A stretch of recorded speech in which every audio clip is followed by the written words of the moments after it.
Here's a segment from a recent Gun Talk radio episode. You can listen to all the Gun Talk radio podcasts however you tune in, or check out guntalk.com for more. And then, of course, we knew it was coming, right? They promised us they wanted to come get our guns. They said they were going to come get our guns. Hell yes, we're going to take your AR-15, your AK-47. And honestly, it was foolish not to believe them when they said, we're going to come take your guns. And here we are. Biden got elected. The Democrats are in charge. And this coming week, they're going to start introducing bills, H.R. 8, H.R. 1446, and on and on. The so-called universal background check, which is a ban on private sales of guns. Wait, what did he say? Yeah. Right now, you can sell a gun to a friend legally in most states. You do not have to get the okay. You don't have to say, Mother, may I, to the FBI. Under the so-called universal background check, you would have to ask Mother, may I, to sell a gun to your neighbor, to even, in some cases, loan a gun to your neighbor. It would be a criminal offense, and you have to go ask the FBI, can I do this? Universal background check. Now, here's the deal. People say, well, what's wrong with background checks? I will tell you what's wrong with background checks. They've never helped anything. They've never reduced crime. They are a feel-good, imaginary chimera that's put out there by the gun ban lobby and was agreed to, unfortunately, by some of the gun lobby when it was originally put in. Background checks are unnecessary. They don't do any good. Question for you. Over the decades now that we've had the background check, how many times have people filled out the form and lied on the 4473? And then it comes up in a background check, well, this person's actually a prohibited person. You do understand that filling out the form, filling out the 4473 form, and lying on it is a crime. It's a federal crime. The number of people who've been prosecuted for that over the last 2 decades could probably fit in your living room. It just doesn't do any good. And the very idea that they'd say, well, a criminal wanted to buy a gun, but then he was denied on a background check, so I guess he turned to a life of goodness. Really? Seriously? Do you think this dissuades any bad guys from getting their guns the way they do? They steal guns. They buy guns illegally.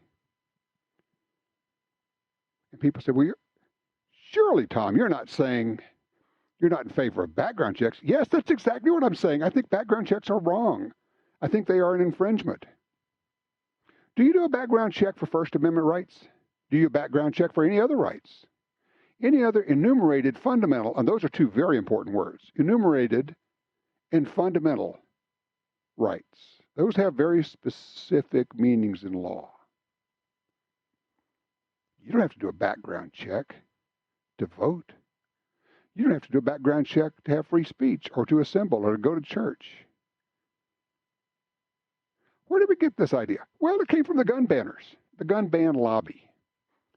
They can't get all the gun bans they want at any one time, so they get them a piece at a time over the course of many years.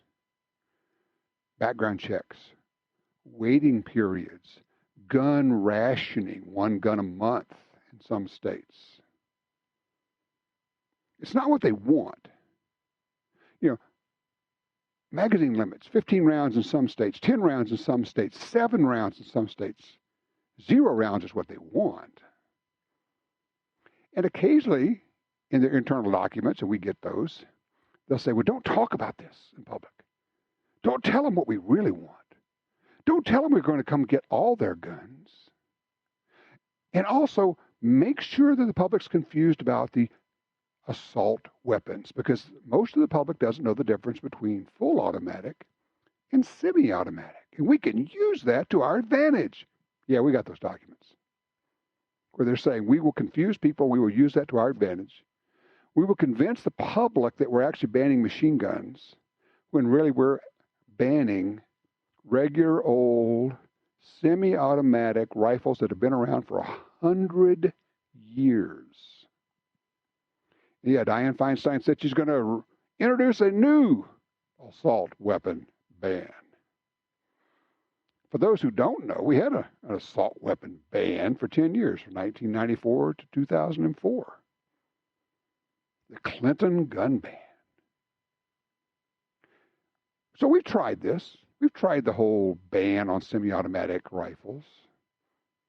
And what was the result for crime? Zero. Didn't have any reduction of crime. It's been studied. So the assault weapon ban has no reduction in crime. What's it all about? It's about picking out, for the moment, that segment of guns that they think they can get away with banning and get that past the public. They want them all. They want them all. Occasionally they will say, well, we got to ban Saturday night specials. Oh, what are those? Those are small handguns. We got to ban sniper rifles. What are those? Those are rifles that have scopes on them. We have to ban 50 caliber. Well, they're too big. So we have some guns that are too small and some guns that are too big. We actually don't have the Goldilocks thing here at all because there are no guns that are just right for them. And here we are today in Congress with bills being introduced for the common sense, reasonable, universal background check. This is going to be really simple. And this is where you get a chance to play a role. Each of us does, actually. You and me. But only if we get off our butts. But I have a job, but I have this, but I am busy, but I don't know how to do that. Really? Anybody can find out how to contact your elected representatives in Congress. You have 2 senators, you have 1 congressperson. It's 3 people. You can contact them and you can say, I would like for the congressman, the congresswoman, the senator to oppose H.R. 8, to oppose H.R. 1446, to oppose any restriction on gun ownership, to oppose any increase in waiting periods, to oppose any increase in background checks. I would like, if you do it, maybe it's one thing. But if you and 10 of your buddies do it, it starts to make an impact. If you and every member of your local gun club and everybody you know do it, they do that, and then all of a sudden in the office you're going, wow, we're getting a lot of calls from people back home. They really don't want this. And we were told that the public really wants this. No, the public doesn't. A recent Gallup poll said that only 42% of the people in the country wanted to have more strict gun control laws. Less than half. The people do not want this stuff. So we're at that place. We knew it was coming. I guess the question is pretty simple. What are you going to do about it? What are you? Not me, not NRA, not anybody else, you.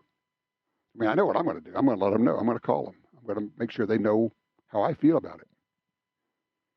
And obviously you're polite, right? We're not yelling our heads off. Hi, I'd just like to let the senator know that I oppose H.R. 8 and H.R. 1446. And actually, I would like to ask the senator to oppose any increase in gun control, and that includes any increase in background checks. Thanks. I appreciate your time. Easy. Nothing. What would it take? Less than a minute. Less than 60 seconds. Probably less than 30 seconds. It's easy. It really is. I've been into some interesting conversations. Sometimes, and I realize people say, well, that's just a waste of your time, Tom, to get into conversations with people on Twitter, where I am at Gun Talk, if you want to follow me over there, about guns and gun control. And we've got people who say, well, how can you be against additional training? Shouldn't we require training before you can buy a gun? No, of course not. Are you crazy? No. Well, why not? That just seems reasonable. If you're old enough to remember, before the Voting Rights Act was passed, in a number of southern states, they had literacy tests. What that amounted to was a way to keep black people from voting. There's the old story of the black gentleman who goes in to vote, and they hand him a newspaper in Chinese and said, what's this say? That's his literacy test. So he looks up the guy and says, it says here that no black people are going to vote in this county. point of that being, when you say, well, it's just reasonable to require some kind of proficiency test before you can get a gun. Really? In the hands of somebody who doesn't want anybody to have a gun, imagine the kind of proficiency test it could be. Never imagine, when you think about a proposed law, how it would be if administered perfectly. What you want to do is look at it and say, what if it was administered incompetently? Or what if the administration of this new law is left in the hands of the most rabid political enemies I have? In this case, gun control laws that are administered by people who think you shouldn't have guns. And what could they possibly do to you and to this, and to expand the test and to require things? And by the way, are there any other rights under the Bill of Rights where you have to pass a test before you could exercise them? I think